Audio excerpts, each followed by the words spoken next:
ನಮಸ್ಕಾರ ಸ್ನೇಹಿತರೆ, ಹೇಗಿದ್ರೆ ಎಲ್ಲರೂ ಚೆನ್ನಾಗಿದ್ರೆ ಅಂದ್ಕೊಳ್ಳಿ ಸ್ನೇಹಿತರೆ. ಎಲ್ರಿಗೂ SPB ಮೀಡಿಯಾದ ಮತ್ತೊಂದು ವಿಡಿಯೋಗೆ ತಮಗೆಲ್ರಿಗೂ ಸ್ವಾಗತ ಸುಸ್ವಾಗತ ಸ್ನೇಹಿತರೆ. ಈ 2026ರ ಈ ಒಂದು ವರ್ಷದಲ್ಲಿ ಫೆಬ್ರವರಿ 15ರ ನಂತರ ಈ ವೃಷಭ ರಾಶಿಯವರ ಜೀವನದಲ್ಲಿ ಏನೆಲ್ಲ ಅದೃಷ್ಟಗಳನ್ನು ಕಾಣಲಿದ್ದೀರಿ, ಈ ಫೆಬ್ರವರಿ ತಿಂಗಳಿನಲ್ಲಿ ಉಂಟಾಗ್ತಿರುವಂತಹ ಗ್ರಹ ಸಂಚಾರಗಳು ವೃಷಭ ರಾಶಿಯವರ ಜೀವನದಲ್ಲಿ ಸಾಕಷ್ಟು ಬದಲಾವಣೆಗಳನ್ನು ತರಲಿದೆ ಸ್ನೇಹಿತರೆ. ಹಾಗೆಯೇ ಈ ತಿಂಗಳು ಉಂಟಾಗ್ತಿರುವಂತಹ ಅಮಾವಾಸ್ಯೆಯು ಕೂಡ ನಿಮ್ಮ ಜೀವನದಲ್ಲಿ ಸಾಕಷ್ಟು ಪರಿಣಾಮವನ್ನು ಬೀರೋ ಕಾರಣ ನಿಮ್ಮ ಜೀವನದ ವಿವಿಧ ಅಂಶಗಳಾದಂತಹ ವೃತ್ತಿ, ಆರೋಗ್ಯ, ವೈವಾಹಿಕ ಜೀವನ, ಆರ್ಥಿಕ ಸ್ಥಿತಿ, ಕೌಟುಂಬಿಕ ಜೀವನ, ವ್ಯವಹಾರ ಮತ್ತು ಶಿಕ್ಷಣಕ್ಕೆ ಸಂಬಂಧಪಟ್ಟಂತೆ ಇದರಿಂದ ಸಾಕಷ್ಟು ಬದಲಾವಣೆಗಳನ್ನು ಕಾಣ್ತಾ ಬರ್ತೀರಿ ಸ್ನೇಹಿತರೆ. ಹಾಗಾದರೆ ಈ ಫೆಬ್ರವರಿ 15ರ ನಂತರ ಈ ವೃಷಭ ರಾಶಿಯವರ ಭವಿಷ್ಯ ಉತ್ತಮವಾಗಿರಲಿದೆ, ಯಾವುದರಲ್ಲಿ ಶುಭವಾಗಲಿದೆ, ಯಾವುದರಲ್ಲಿ ಬಹಳ ಎಚ್ಚರಿಕೆಯನ್ನು ವಹಿಸಬೇಕು, ಇರುವಂತಹ ಸಮಸ್ಯೆಗಳಿಗೆ ಸರಳ ಪರಿಹಾರಗಳೇನು ಎಂಬುದನ್ನು ಒಂದೊಂದಾಗಿ ತಿಳಿಸ್ಕೊಡ್ತಾ ಹೋಗ್ತೀನಿ ಸ್ನೇಹಿತರೆ. ಆದ್ದರಿಂದ ವಿಡಿಯೋನ ಸ್ಕಿಪ್ ಮಾಡಿದೆ ಇಲ್ಲಿಂದ ಕೊನೆ ತನಕ ನೋಡ್ತಾ ಬನ್ನಿ.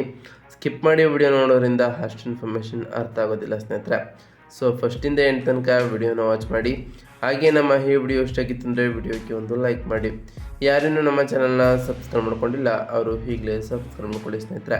ಸಬ್ಸ್ಕ್ರೈಬ್ ಮಾಡಿಕೊಂಡು ಪ್ರತಿನಿತ್ಯ ವಿಡಿಯೋ ವಾಚ್ ಮಾಡ್ತಿರೋರಿಗೆ ಥ್ಯಾಂಕ್ ಯು ಸೊ ಮಚ್ ಅಂತ ಹೇಳ್ತಾ, ಇನ್ನು ತಡ ಮಾಡೋದು ಬೇಡ ಸ್ನೇಹಿತರೆ. ಈ ವೃಷಭ ರಾಶಿಯವರಿಗೆ ಫೆಬ್ರವರಿ ತಿಂಗಳಿನಲ್ಲಿ ಹೇಗಿರಲಿದೆ ಅನ್ನೋದನ್ನ ಮೊದಲನೇದಾಗಿ ತಿಳ್ಕೊಳ್ತಾ ಬರೋಣ.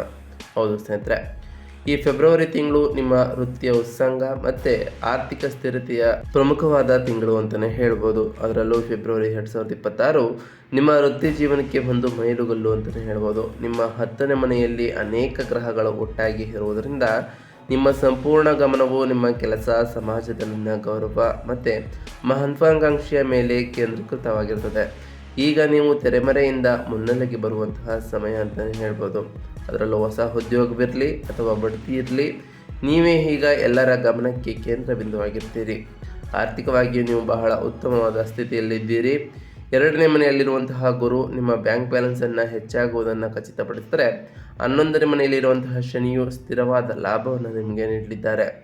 ವೃತ್ತಿಯ ಮೇಲಿನ ಅತಿಯಾದ ಒತ್ತಡದಿಂದಾಗಿ ಕೆಲಸ ಮತ್ತು ವೈಯಕ್ತಿಕ ಜೀವನದ ನಡುವೆ ಸಮತೋಲನ ಕಾಯ್ದುಕೊಳ್ಳಲು ಈ ತಿಂಗಳು ಬಹಳ ಸವಾಲಾಗಿ ಕಾಣಿಸಲಿದೆ ಈ ರಾಶಿಯವರಿಗೆ. ಇನ್ನು ಈ ವೃಷಭ ರಾಶಿಯವರಿಗೆ ಇರುವಂತಹ ಪ್ರಮುಖ ಸಂಚಾರದ ವಿಚಾರಕ್ಕೆ ಬರುತ್ತಿದ್ದರೆ, ಗ್ರಹ ಸಂಚಾರದಲ್ಲಿ ಮೊದಲನೇದಾಗಿ ಶುಕ್ರ ಗ್ರಹದ ವಿಚಾರಕ್ಕೆ ಬರುತ್ತಿದ್ದರೆ, ನಿಮ್ಮ ರಾಶಿ ಅಧಿಪತಿ ಶುಕ್ರನು 10ನೇ ಮನೆಯ ಕುಂಭ ರಾಶಿಯಲ್ಲಿ ಇರಲಿದ್ದು ಕೆಲಸದ ಸ್ಥಳದಲ್ಲಿ ಸಾಮರಸ್ಯ ಮತ್ತು ಸೃಜನಶೀಲ ವಿಷಯಗಳಲ್ಲಿ ಸಾಕಷ್ಟು ಪ್ರಭಾವವನ್ನು ಬೀರಲಿದ್ದಾನೆ ಸ್ನೇಹಿತರೆ. ಇನ್ನು ಸೂರ್ಯಗ್ರಹದ ವಿಚಾರಕ್ಕೆ ಬರೋದಾದರೆ 10ನೇ ಮನೆಯ ಕುಂಭ ರಾಶಿಯಲ್ಲಿ ಸೂರ್ಯನು ಇರಲಿದ್ದು ಅಧಿಕಾರ, ಶಕ್ತಿ ಮತ್ತು ಸರ್ಕಾರದ ಬೆಂಬಲದ ವಿಚಾರದಲ್ಲಿ ಸಾಕಷ್ಟು ಪ್ರಭಾವವನ್ನು ಸೂರ್ಯನು ಬೀರಲಿದ್ರೆ, ಇನ್ನು ಮಂಗಳನು 9ನೇ ಮನೆಯ ನಂತರ 10ನೇ ಮನೆಗೆ ರಾಶಿ ಬದಲಾವಣೆಯನ್ನು ಮಾಡುವ ಕಾರಣ ವೃತ್ತಿಯಲ್ಲಿ ಧೈರ್ಯದ ನಿರ್ಧಾರಗಳು ಮತ್ತು ಉತ್ಸಾಹ ಈ ಟೈಮ್ನಲ್ಲಿ ಹೆಚ್ಚಾಗಲಿದೆ ಅಂತಲೇ ಹೇಳ್ಬೋದು. ಇನ್ನು ಗುರುಗ್ರಹದ ವಿಚಾರಕ್ಕೆ ಬರೋದಾದರೆ 2ನೇ ಮನೆಯ ಮಿಥುನ ರಾಶಿಯಲ್ಲಿ ಗುರು ಇರಲಿದ್ದು ಧನ ಸಂಗ್ರಹ ಮತ್ತು ಮಧುರ ಮಾತುಗಳ ವಿಚಾರದಲ್ಲಿ ಸಾಕಷ್ಟು ಬದಲಾವಣೆಗಳನ್ನು ಕಾಣ್ತಾ ಬರ್ತೀರಿ. ಇನ್ನು ಬುಧ ಗ್ರಹದ ವಿಚಾರಕ್ಕೆ ಬರೋದಾದರೆ 10ನೇ ಮನೆಯ ಕುಂಭ ರಾಶಿಯಲ್ಲಿ ಬುಧನು ಇರಲಿದ್ದು ವೃತ್ತಿಪರ ಬುದ್ಧಿವಂತಿಕೆ ಮತ್ತು ಸಂವಹನದ ವಿಚಾರದಲ್ಲಿ ಸಾಕಷ್ಟು ಪ್ರಭಾವವನ್ನು ಬುಧನು ಬೀರಲಿದ್ದಾರೆ ಸ್ನೇಹಿತರೆ. ಒಟ್ಟಾರೆಯಾಗಿ ಸಾಕಷ್ಟು ಬದಲಾವಣೆಗಳನ್ನು ಈ ಫೆಬ್ರವರಿ ತಿಂಗಳಿನಲ್ಲಿ ನೀವು ಕಾಣ್ತಾ ಬಂದರೆ, ಇನ್ನು ಈ ಫೆಬ್ರವರಿ 15ರ ನಂತರ ಈ ರಾಶಿಯವರ ವೃತ್ತಿ ಮತ್ತು ವ್ಯವಹಾರದಲ್ಲಿ ಹೇಗಿರಲಿದೆ ಅನ್ನೋದನ್ನ ನೋಡ್ತಾ ಬರೋಣ ಸ್ನೇಹಿತರೆ. ಹೌದು ಸ್ನೇಹಿತರೆ, ಈ ಫೆಬ್ರವರಿ ತಿಂಗಳಿನಲ್ಲಿ ಕುಂಭ ರಾಶಿಯಲ್ಲಿ ನಡೆದಿರುವಂತಹ ಪಂಚಗ್ರಹಗಳ ಸಂಗಮದಿಂದ ಈ ಫೆಬ್ರವರಿ 15ರ ನಂತರ ನಿಮ್ಮ ವೃತ್ತಿ ಜೀವನದಲ್ಲಿ ದೊಡ್ಡ ಸಂಚಲನ ಮೂಡಿಸಲಿದೆ ಅಂತಲೇ ಹೇಳ್ಬೋದು. ಬುಧ, ಶುಕ್ರ, ಸೂರ್ಯ ಮತ್ತು ತಿಂಗಳ ಅಂತ್ಯದಲ್ಲಿ ಮಂಗಳನ ಆಗಮನ ಆಗೋದ್ರಿಂದ ಕೆಲಸದ ಜವಾಬ್ದಾರಿಯನ್ನು ಹೆಚ್ಚಿಸಲಿದೆ ಅಂತಲೇ ಹೇಳ್ಬೋದು. ನೀವು ಉದ್ಯೋಗ ಬದಲಾವಣೆಯನ್ನು ಪ್ರಯತ್ನವನ್ನು ಮಾಡ್ತಿದ್ರೆ ದೊಡ್ಡ ಸಂಸ್ಥೆಗಳಿಗೆ ಅಥವಾ ತಾಂತ್ರಿಕ ಕ್ಷೇತ್ರಗಳಿಂದ ಹಠಾತ್ ಅವಕಾಶಗಳು ಕೂಡ ಬರ್ಬೋದು ಸ್ನೇಹಿತರೆ. ಹಾಗೆಯೇ ನಿಮ್ಮ ರಾಶಿ ಅಧಿಪತಿ ಶುಕ್ರನು 10ನೇ ಮನೆಯಲ್ಲಿ ಇರುವುದರಿಂದ ಸ್ತ್ರೀ ಸಹೋದ್ಯೋಗಿಗಳ ಬೆಂಬಲವೂ ಕೂಡ ಈ ರಾಶಿಯವರಿಗೆ ದೊರೆಯಲಿದೆ ಮತ್ತು ನಿಮ್ಮ ಕೆಲಸಕ್ಕೆ ಮೆಚ್ಚುಗೆಯೂ ಕೂಡ ಸಿಗಲಿದೆ ಅಂತಲೇ ಹೇಳ್ಬೋದು. ಆದರೆ ಈ ತಿಂಗಳ ಕೊನೆಯ ವಾರದಲ್ಲಿ ಎಚ್ಚರಿಕೆ ಅಗತ್ಯವಾಗಿರುತ್ತದೆ ಈ ರಾಶಿಯವರಿಗೆ. ಫೆಬ್ರವರಿ 23ರಂದು ಮಂಗಳನು 10ನೇ ಮನೆಗೆ ಪ್ರವೇಶಿಸಿ ರಾಹುವಿನೊಂದಿಗೆ ಸೇರುವ ಕಾರಣ ಅಂಗಾರಕ ಯೋಗ ಉಂಟಾಗ್ತಾ ಹೋಗ್ತದೆ. ಈ ಟೈಮ್ನಲ್ಲಿ ನಿಮ್ಮ ಅದಮ್ಯ ಶಕ್ತಿಯನ್ನು ನೀಡಿದರೂ ಮೇಲಾಧಿಕಾರಿಗಳ ವಿರುದ್ಧ ಬಹಳ ಕೋಪಗೊಳ್ಳುವಂತಹ ಸಾಧ್ಯತೆ ಇರ್ತದೆ. ಹಠಾತ್ ಕೋಪದಿಂದಾಗಿ ನಿಮ್ಮ ಹೆಸರಿಗೆ ಧಕ್ಕೆ ಬಾರದಂತೆ ಶಾಂತವಾಗಿರುವುದು ಒಳಿತು ಅಂತಲೇ ಹೇಳ್ಬೋದು ಸ್ನೇಹಿತರೆ. ಅದರಿಂದ ಈ ಟೈಮ್ನಲ್ಲಿ ಬಹಳ ತಾಳ್ಮೆಯನ್ನು ಮೇಂಟೈನ್ ಮಾಡಿ ಅಂತಲೇ ಹೇಳ್ಬೋದು. ಇನ್ನು ಈ ರಾಶಿಯವರ ಆರ್ಥಿಕತೆ ಮತ್ತು ಹಣಕಾಸಿನ ವಿಚಾರದ ಬಗ್ಗೆ ಮಾತನಾಡ್ತಾ ಬರೋದಾದರೆ, ಈ ಫೆಬ್ರವರಿ 15 ನಂತರ ನೀವು ಭದ್ರವಾದ ಸ್ಥಾನದಲ್ಲಿ ಇದ್ದೀರಿ ಅಂತಲೇ ಹೇಳಬಹುದು ಆರ್ಥಿಕ ದೃಷ್ಟಿಯಿಂದ.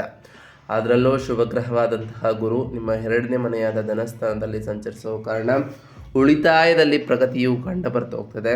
ನಿಮ್ಮ ಮಾತುಗಾರಿಕೆಯಿಂದ ಉತ್ತಮ ವ್ಯವಹಾರಗಳು ಕೂಡ ಕುದುರ್ತಾ ಹೋಗ್ತವೆ. ಅದರಲ್ಲೂ ವೇತನ ಹೆಚ್ಚಳದ ಮಾತುಕತೆಯಲ್ಲಿ ಬಹಳ ಯಶಸ್ವಿಯಾಗ್ತಾ ಹೋಗ್ತೀರಿ. ಇದರೊಂದಿಗೆ 11ನೇ ಮನೆಯಲ್ಲಿರುವಂತಹ ಶನಿಯು ನಿಮ್ಮ ಕಠಿಣ ಪರಿಶ್ರಮಕ್ಕೆ ತಕ್ಕಂತಹ ಪ್ರತಿಫಲವನ್ನು ಕೂಡ ಖಚಿತಪಡಿಸಲಿದ್ದಾರೆ. ಅದರಲ್ಲೂ ಉದ್ಯಮಿಗಳಿಗೆ ನಗದು ಹರಿವು ಕೂಡ ಹೆಚ್ಚಾಗಲಿದೆ. ವಿಶೇಷವಾಗಿ ಸಲಹಾ ಕ್ಷೇತ್ರ, ಶಿಕ್ಷಣ ಅಥವಾ ಸಂವಹನ ರಂಗದಲ್ಲಿ ಇರುವವರಿಗೆ ಇದು ಲಾಭದಾಯಕವಾದಂತಹ ಸಮಯ ಅಂತಲೇ ಹೇಳ್ಬೋದು.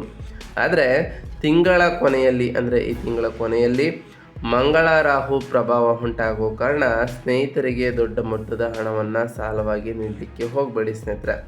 ಈ ಟೈಮ್ನಲ್ಲಿ ನೀವು ಹಣವನ್ನು ನೀಡಿದರೆ ಅದು ವಾಪಸ್ ಪಡೆಯಲು ಬಹಳ ಕಷ್ಟವಾಗ್ಬೋದು. ಅದರಿಂದ ಎಚ್ಚರಿಕೆಯಿಂದ ಬೇರೆಯವರಿಗೆ ಕೊಡಬೇಕಾದ್ರೆ ಯೋಚನೆ ಮಾಡಿ ಕೊಡಿ ಅಂತಲೇ ಹೇಳ್ಬೋದು ಸ್ನೇಹಿತರೆ.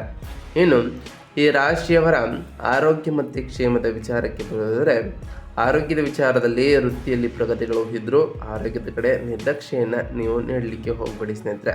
4ನೇ ಮನೆಯಲ್ಲಿ ಕೇತುವಿನ ಸಂಚಾರ ಇರೋ ಕಾರಣ ಹೃದಯ ಅಥವಾ ಶ್ವಾಸಕೋಶದ ಬಗ್ಗೆ ಬಹಳ ಜಾಗರೂಕರಾಗಿ ಇರಬೇಕು. ಅದರಲ್ಲೂ ವಿವರಿಸಲಾಗದಂತಹ ಆತಂಕ ಅಥವಾ ಎದೆ ಭಾಗದಲ್ಲಿ ಒಂದು ರೀತಿಯ ಭಾರದ ಅನುಭವಗಳು ಉಂಟಾಗ್ಬೋದು. ಇದು ಹೆಚ್ಚಾಗಿ ಕೆಲಸದ ಒತ್ತಡದಿಂದ ಉಂಟಾಗ್ತಿರುವಂತಹ ಮಾನಸಿಕ ಆತಂಕವಿರ್ಬೋದು ಸ್ನೇಹಿತರೆ. 10ನೇ ಮನೆಯಲ್ಲಿ ಗ್ರಹಗಳ ಭಾರ ಹೆಚ್ಚಿರುವುದರಿಂದ ಮೊಣಕಾಲು ಅಥವಾ ಕೀಲು ನೋವು ಕಾಣಿಸಿಕೊಳ್ಬೋದು. ಓಡುವುದು ಅಥವಾ ಮೆಟ್ಟಿಲು ಹತ್ತುವಾಗ ಬಹಳ ಎಚ್ಚರಿಕೆಯನ್ನು ವಹಿಸುತ್ತಾ ಬನ್ನಿ. ಅದರಲ್ಲೂ ತಿಂಗಳ ಕೊನೆಯ ವಾರದಲ್ಲಿ ಉರಿಯೂತ ಅಥವಾ ಹಠದ ಜ್ವರದ ಲಕ್ಷಣಗಳು ಕೂಡ ಕಂಡುಬರಬಹುದು. ದಿನಕ್ಕೆ ಸಾಕಷ್ಟು ನೀರು ಕುಡಿಯುವುದು, ಪೌಷ್ಟಿಕವಾದಂತಹ ಆಹಾರ ಸೇವನೆಯನ್ನು ಮಾಡುವುದು, ಹಾಗೆಯೇ ನಿಮ್ಮ ದೈನಂದಿನ ಜೀವನದಲ್ಲಿ ವ್ಯಾಯಾಮ ಮತ್ತು ಧ್ಯಾನವನ್ನು ಕಡ್ಡಾಯಗೊಳಿಸುವುದು ಇದು ಪ್ರಮುಖವಾದ ಪಾತ್ರವನ್ನು ವಹಿಸ್ತಾ ಹೋಗ್ತದೆ. ಆದ್ದರಿಂದ ನಿಮ್ಮ ದೈನಂದಿನ ಜೀವನದಲ್ಲಿ ವ್ಯಾಯಾಮ ಮತ್ತು ಧ್ಯಾನವನ್ನು ಅಳವಡಿಸ್ಕೊಳ್ತಾ ಬನ್ನಿ. ಇದರಿಂದ ನಿಮ್ಮ ದೈಹಿಕ ಶಕ್ತಿ ಮತ್ತು ಮಾನಸಿಕ ಶಕ್ತಿ ವೃದ್ಧಿಯಾಗಲಿದೆ ಅಂತಲೇ ಹೇಳಬಹುದು ಸ್ನೇಹಿತರೆ. ಇನ್ನು ಈ ವೃಷಭ ರಾಶಿಯವರ ಕುಟುಂಬ ಮತ್ತು ಸಂಬಂಧಗಳ ವಿಚಾರದಲ್ಲಿ ಹೇಗಿರಲಿದೆ ಅನ್ನೋದ್ರ ವಿಚಾರಕ್ಕೆ ಬರೋದಾದರೆ, ಕೌಟುಂಬಿಕ ಜೀವನದಲ್ಲಿ ಈ ಫೆಬ್ರವರಿ 15 ನಂತರ ನೆಮ್ಮದಿಯೂ ಕೂಡ ಇರಲಿದೆ. ಆದರೆ ಈ 2ನೇ ಮನೆಯಲ್ಲಿರುವಂತಹ ಗುರು ಕುಟುಂಬ ಸದಸ್ಯರೊಂದಿಗೆ ಸಾಮರಸ್ಯ ಮತ್ತು ಶುಭ ಸಮಾರಂಭಗಳ ಸೂಚನೆಯನ್ನು ಕೂಡ ನೀಡಲಿದ್ದಾರೆ. ನಿಮ್ಮ ಮಾತುಗಳು ಸಂಗಾತಿ ಅಥವಾ ಮಕ್ಕಳಿಗೆ ನೆಮ್ಮದಿಯನ್ನು ನೀಡಲಿದೆ. ಮನೆಯಲ್ಲಿ ಸಣ್ಣ ಮಟ್ಟದ ಪೂಜೆ ಅಥವಾ ಕಾರ್ಯಕ್ರಮ ಆಯೋಜಿಸುವಂತಹ ಸಾಧ್ಯತೆಯೂ ಕೂಡ ಇರಲಿದೆ. ಆದರೆ 4ನೇ ಮನೆಯಲ್ಲಿರುವಂತಹ ಕೇತು ತಾಯಿಯ ಆರೋಗ್ಯದ ಬಗ್ಗೆ ಸ್ವಲ್ಪ ಚಿಂತೆಯನ್ನು ತರಬಹುದು. ಆದ್ದರಿಂದ ನಿಮ್ಮ ತಾಯಿಯ ಆರೋಗ್ಯದ ಕಡೆ ಹೆಚ್ಚಿನ ಗಮನವನ್ನು ಕೊಡ್ತಾ ಬನ್ನಿ. ಅಥವಾ ಮನೆಯ ವಾತಾವರಣದಲ್ಲಿ ಒಂದು ರೀತಿಯ ಅತೃಪ್ತಿ ಮೂಡಿಸಬಹುದು ಸ್ನೇಹಿತರೆ. ಕಚೇರಿಯ ಒತ್ತಡವು ಮನೆಯನ್ನು ತರಲಿಕ್ಕೆ ಹೋಗಬೇಡಿ. ಮನೆಯ ವಿದ್ಯುತ್ ಉಪಕರಣಗಳು ಅಥವಾ ಕಟ್ಟಡದ ಸಣ್ಣ ಪುಟ್ಟ ರಿಪೇರಿ ಕೆಲಸಗಳು ಈ ತಿಂಗಳು ಎದುರಾಗಬಹುದು. ಅದರಿಂದ ಕುಟುಂಬದ ವಿಷಯದಲ್ಲಿ ತಾಳ್ಮೆಯಿಂದ ವರ್ತಿಸುವುದು ಕೂಡ ಈ ರಾಶಿಯವರಿಗೆ ಬಹಳ ಮುಖ್ಯ ಅಂತಲೇ ಹೇಳ್ಬೋದು. ಇನ್ನು ಈ ರಾಶಿಯವರ ವಿದ್ಯಾರ್ಥಿಗಳ ವಿಚಾರಕ್ಕೆ ಬರೋದಾದರೆ, ವಿದ್ಯಾರ್ಥಿಗಳಿಗೆ ಈ ಫೆಬ್ರವರಿ 15 ನಂತರ ಮಿಶ್ರ ಫಲಿತಾಂಶಗಳು ಎದುರಾಗಲಿದೆ. 4ನೇ ಮನೆಯ ಕೇತುವು ಏಕಾಗ್ರತೆಗೆ ಭಂಗವನ್ನು ತರಬಹುದು ಅಥವಾ ಸದ್ಯದ ಓದಿನ ಸ್ಥಿತಿ ಅತೃಪ್ತಿಯನ್ನು ಈ ರಾಶಿಯವರಿಗೆ ಮೂಡಿಸಬಹುದು. ಪ್ರಾಥಮಿಕ ಶಿಕ್ಷಣದ ವಿದ್ಯಾರ್ಥಿಗಳು ಹೆಚ್ಚಿನ ಪರಿಶ್ರಮವನ್ನು ಈ ಟೈಮ್ನಲ್ಲಿ ಬಹಳ ಹಾಕಬೇಕಾಗಿರ್ತದೆ. ಆದರೆ MBA, ಕಾನೂನು ಅಥವಾ ಸಮೂಹ ಸಂವಹನಕ್ಕೆ ವೃತ್ತಿಪರ ಕೋರ್ಸ್ಗಳನ್ನು ಮಾಡ್ತಿರುವವರಿಗೆ ಬುಧನ ಸಂಚಾರವು ವರದಾನವಾಗಲಿದೆ ಅಂತಲೇ ಹೇಳ್ಬೋದು. ನಿಮ್ಮ ತರ್ಕಬದ್ಧ ಆಲೋಚನೆ ಮತ್ತು ಪ್ರೆಸೆಂಟೇಷನ್ ಕೌಶಲ್ಯಗಳು ಬಹಳ ಉತ್ತಮವಾಗಿ ಇರಲಿದೆ. ಸರ್ಕಾರಿ ಉದ್ಯೋಗಕ್ಕಾಗಿ ಸ್ಪರ್ಧಾತ್ಮಕ ಪರೀಕ್ಷೆ ಬರೆಯುವವರೆಗೂ ಕೂಡ ಫೆಬ್ರವರಿ 13 ನಂತರದ ಸಮಯ ತುಂಬ ಅನುಕೂಲಕರವಾಗಿರೋದ್ರಿಂದ ಈ ಟೈಮ್ನಲ್ಲಿ ಬಹಳ ಉತ್ತಮವಾದ ಫಲಿತಾಂಶಗಳನ್ನು ಕೂಡ ಈ ರಾಶಿಯವರು ಕಾಣಲಿದ್ದೀರಿ ಅಂತಲೇ ಹೇಳ್ಬೋದು ಸ್ನೇಹಿತರೆ. ಅದರಲ್ಲೂ ಹೊಸ ಹೊಸ ಕೌಶಲ್ಯಗಳನ್ನು ಕಲಿತಿರೋರು ಕೂಡ ಈ ಫೆಬ್ರವರಿ ತಿಂಗಳು ಬಹಳ ಅನುಕೂಲಕರವಾಗಿರಲಿದ್ದು, ನೀವು ಅಂದುಕೊಂಡಿರುವಂತಹ ಕಾರ್ಯಗಳು ಯಾವುದೇ ಅಡೆತಡೆ ಇಲ್ಲದೆ ನೆರವೇರ್ತಾ ಬರ್ತದೆ ಸ್ನೇಹಿತರೆ. ಇನ್ನು ಈ ಫೆಬ್ರವರಿ ತಿಂಗಳಿನಲ್ಲಿ ಈ ವೃಷಭ ರಾಶಿಯವರು ಮಾಡಬೇಕಾಗಿರುವಂತಹ ಸರಳ ಪರಿಹಾರ ಕ್ರಮಗಳೇನು ಅನ್ನೋದ್ರ ವಿಚಾರಕ್ಕೆ ಬರೋದಾದರೆ, ನಿಮ್ಮ ವೃತ್ತಿಯಲ್ಲಿ ಯಶಸ್ಸನ್ನು ಉಳಿಸಿಕೊಳ್ಳಲು ಮತ್ತು ಕೌಟುಂಬಿಕ ಶಾಂತಿಗಾಗಿ ಈ ವೃಷಭ ರಾಶಿಯವರು ನಾವು ತಿಳಿಸ್ಕೊಡುವಂತಹ ಸರಳ ಪರಿಹಾರಗಳನ್ನು ಮಾಡ್ತಾ ಬನ್ನಿ ಸ್ನೇಹಿತರೆ. ಮೊದಲನೇದಾಗಿ ಈ ವೃಷಭ ರಾಶಿಯವರು ಗೋ ಸೇವೆಯನ್ನು ಮಾಡಬೇಕು. ಪ್ರತಿ ಶುಕ್ರವಾರದಂದು ಹಸುಗಳಿಗೆ ಹಸಿರು ಹುಲ್ಲು ಅಥವಾ ಪಾಲಕ್ ಸೊಪ್ಪನ್ನು ನೀಡಿ. ಇದು ನಿಮ್ಮ ನಿಮ್ಮ ರಾಶಿ ಅಧಿಪತಿ ಶುಕ್ರನನ್ನು ಇನ್ನಷ್ಟು ಬಲಪಡಿಸಲಿದೆ. ಇದರಿಂದ ನೀವು ಅಂದುಕೊಂಡಿರುವಂತಹ ಕಾರ್ಯಗಳು ಕೂಡ ಯಾವುದೇ ಅಡೆತಡೆ ಇಲ್ಲದೆ ನೆರವೇರ್ತಾ ಹೋಗ್ತದೆ. ಹಾಗೆಯೇ ಪ್ರತಿದಿನ ಸೂರ್ಯನಿಗೆ ನೀರನ್ನು ಆರಗಿದ ರೂಪದಲ್ಲಿ ಸಲ್ಲಿಸಿ. ಇದರಿಂದ ನಿಮ್ಮ ವೃತ್ತಿಯಲ್ಲಿ ಅಧಿಕಾರ ಮತ್ತು ಸರ್ಕಾರದ ಬೆಂಬಲ ದೊರೆಯಲಿದೆ. ಹಾಗೆ ಓಂ ಸೂರ್ಯ ದೇವಾಯ ನಮಃ ಎಂಬ ಮಂತ್ರವನ್ನು ಜಪಿಸಿ ಸ್ನೇಹಿತರೆ. ಹಾಗೆ 4ನೇ ಮನೆಯಲ್ಲಿ ಕೇತುವಿನ ಪ್ರಭಾವವನ್ನು ತಗ್ಗಿಸಲು ಪ್ರತಿ ಬುಧವಾರ ಗಣೇಶನಿಗೆ ಗರಿಕೆಯನ್ನು ಅರ್ಪಿಸಿ. ಇದು ಮನೆಯಲ್ಲಿ ಶಾಂತಿಯನ್ನು ತರಲಿದೆ ಅಂತಲೇ ಹೇಳ್ಬೋದು. ಇನ್ನು ತಿಂಗಳ ಕೊನೆಯಲ್ಲಿ ರಾಹುವಿನ ಸಕಾರಾತ್ಮಕ ಪ್ರಭಾವವನ್ನು ತಡೆಯಲು ಕಪ್ಪು ಬಣ್ಣದ ಬಟ್ಟೆಗಳನ್ನು ಬಳಕೆ ಮಾಡೋದನ್ನು ಆದಷ್ಟು ಕಡಿಮೆಯನ್ನು ಮಾಡಿ ಸ್ನೇಹಿತರೆ. ಹಾಗೆ ಪ್ರತಿ ಶನಿವಾರದಂದು ಓಂ ಶಂ ಶನೈಶ್ವರಾಯ ನಮಃ ಎಂಬ ಮಂತ್ರವನ್ನು ಜಪಿಸಿ. ಹಾಗೆ ಪ್ರತಿ ಗುರುವಾರ ಓಂ ಗುರುಭ್ಯೋ ನಮಃ ಎಂಬ ಮಂತ್ರವನ್ನು ಜಪಿಸೋದ್ರಿಂದ ಆ ಗುರುದೇವರ ಸಕಾರಾತ್ಮಕ ಪ್ರಭಾವಕ್ಕೆ ನೀವು ಕಾರಣರಾಗ್ತೀರಿ ಸ್ನೇಹಿತರೆ. ಹಾಗೆಯೇ ಪ್ರತಿ ಗುರುವಾರದಂದು ಬಡವರಿಗೆ ನಿಮ್ಮ ಕೈಲಾದಷ್ಟು ದಾನವನ್ನು ಮಾಡಿ ಸ್ನೇಹಿತರೆ. ಇದರಿಂದ ನಿಮ್ಮ ಜೀವನದಲ್ಲಿ ಸಾಕಷ್ಟು ಬದಲಾವಣೆಗಳನ್ನು ಕಾಣ್ತಾ ಬರ್ತೀರಿ. ಪ್ರತಿ ಶುಕ್ರವಾರ ತಾಯಿ ಜಗನ್ಮಾತೆಯಾದಂತಹ ಲಕ್ಷ್ಮೀ ದೇವಿಗೆ ಪೂಜೆಯನ್ನು ಸಲ್ಲಿಸಿ. ಲಕ್ಷ್ಮೀ ದೇವಿಗೆ ಪ್ರಿಯವಾಗಿರುವಂತಹ ಬೆಳೆಯೂರನ್ನು ಅರ್ಪಿಸಿ ಪೂಜೆಯನ್ನು ಸಲ್ಲಿಸೋದ್ರಿಂದ ನಿಮ್ಮ ಜೀವನದಲ್ಲಿ ಸುಖ ಸಮೃದ್ಧಿಯ ಜೊತೆಗೆ ಸಂಪತ್ತು ಕೂಡ ಹೆಚ್ಚಾಗಲಿದೆ ಸ್ನೇಹಿತರೆ. ನಾವು ತಿಳಿಸ್ಕೊಟ್ಟಿರುವಂತಹ ಈ ಎಲ್ಲ ಸರಳ ಪರಿಹಾರಗಳನ್ನು ಈ ರಾಶಿಯವರು ಮಾಡಿದ್ದೇ ಆದರೆ ನಿಮ್ಮ ಜೀವನದಲ್ಲಿ ಸಾಕಷ್ಟು ಬದಲಾವಣೆಗಳನ್ನು ಕಾಣ್ತಾ ಬರ್ತೀರಿ. ನೀವು ಅಂದುಕೊಂಡಿರುವಂತಹ ಕಾರ್ಯಗಳು ಕೂಡ ಯಾವುದೇ ಅಡೆತಡೆ ಇಲ್ಲದೆ ನೆರವೇರ್ತಾ ಬರ್ತದೆ ಸ್ನೇಹಿತರೆ. ಇದಾಗಿತ್ತು ಇವತ್ತಿನ ಒಂದು ವಿಡಿಯೋ ಸ್ನೇಹಿತರೆ. ವಿಡಿಯೋ ಇಷ್ಟ ಆಗಿತ್ತು ಅಂದರೆ ವಿಡಿಯೋಗೆ ಒಂದು ಲೈಕ್ ಮಾಡಿ. ಯಾರೇನೂ ನಮ್ಮ ಚಾನಲ್ನ ಸಬ್ಸ್ಕ್ರೈಬ್ ಮಾಡ್ಕೊಂಡಿಲ್ಲ ಅವರು ಈಗಲೇ ಸಬ್ಸ್ಕ್ರೈಬ್ ಮಾಡ್ಕೊಳ್ಳಿ. ಸಬ್ಸ್ಕ್ರೈಬ್ ಮಾಡಿಕೊಂಡು ಪ್ರತಿನಿತ್ಯ ವಿಡಿಯೋನ ವಾಚ್ ಮಾಡ್ತಿರೋರಿಗೆ ಥ್ಯಾಂಕ್ ಯು ಸೊ ಮಚ್ ಅಂತ ಹೇಳ್ತಾ, ಹಾಗೆ ಕಮೆಂಟ್ನಲ್ಲಿ ಓಂ ಶನೈಶ್ವರಾಯ ನಮಃ, ಓಂ ಗುರುಭ್ಯೋ ನಮಃ, ಓಂ ಸೂರ್ಯದೇವಾಯ ನಮಃ, ಓಂ ಅಂಗರಾಯಕಾಯ ನಮಃ, ಓಂ ಲಕ್ಷ್ಮೀನಾರಾಯಣಾಯ ನಮಃ ಎಂದು ಕಮೆಂಟ್ ಮಾಡಿ ಸ್ನೇಹಿತರೆ. ಗುರುದೇವ, ಶನಿದೇವ, ಲಕ್ಷ್ಮೀನಾರಾಯಣ, ಸೂರ್ಯದೇವ ನಿಮಗೆ ಆಯುಷ್ಯ ಆರೋಗ್ಯ ಸಮೃದ್ಧಿಗಳನ್ನು ಕೊಟ್ಟು ಕಾಪಾಡಲಿ. ನೀವು ಅಂದುಕೊಂಡಿರುವಂತಹ ಕಾರ್ಯಗಳು ಯಾವುದೇ ಅಡೆತಡೆ ಇಲ್ಲದೆ ನೆರವೇರಲಿ. ಹಾಗೆ ಆ ವಿಘ್ನ ವಿನಾಯಕನ ಕೃಪೆಯೂ ಕೂಡ ನಿಮ್ಮ ಮೇಲೆ ಇರಲಿ ಅಂತ ಆ ದೇವರಲ್ಲಿ ಕೇಳ್ಕೊಳ್ತಾ ಇವತ್ತಿನ ಒಂದು ವಿಡಿಯೋನ ಮುಗಿಸ್ತಿದ್ದೀನಿ ಸ್ನೇಹಿತರೆ. ಸಿಗ್ತೀನಿ ಮತ್ತೊಂದು ವಿಡಿಯೋದೊಂದಿಗೆ. Thank you for watching.